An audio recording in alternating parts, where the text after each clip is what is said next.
Lupakan Franz, Natalie Holzer belak-belakan sindir konten.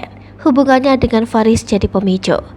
Sempat dikabarkan dekat, hubungan Franz dan Natalie Holzer ternyata cuma konten. Faris jadi pemenang.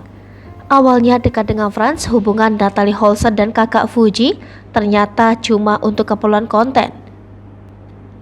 Bahkan sebelum dengan Faris, Franz juga banyak membuat konten bersama hingga tuai penasaran publik. Dan menahas hubungan Franz dan Natalie Holzer kini tak berlangsung lama.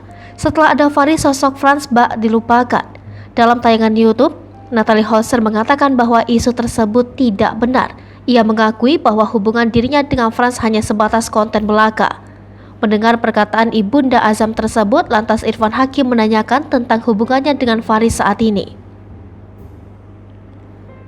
Natalie pun hanya menjawab bahwa dengan Faris saat ini hanya menjalani saja.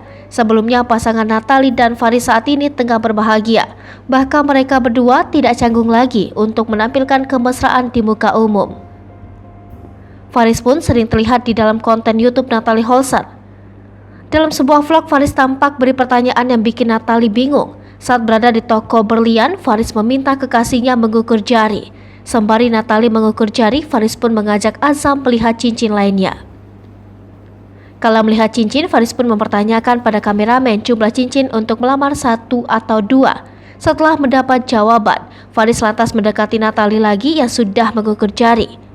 Penasaran dengan tingkah kekasihnya yang tiba-tiba meminta untuk mengukur jari, Natalie pun bertanya.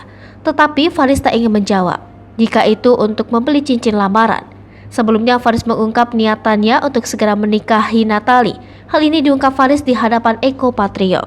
Hai pemirsa Sri Popo TV, jangan lupa komen, like, dan subscribe, serta tonton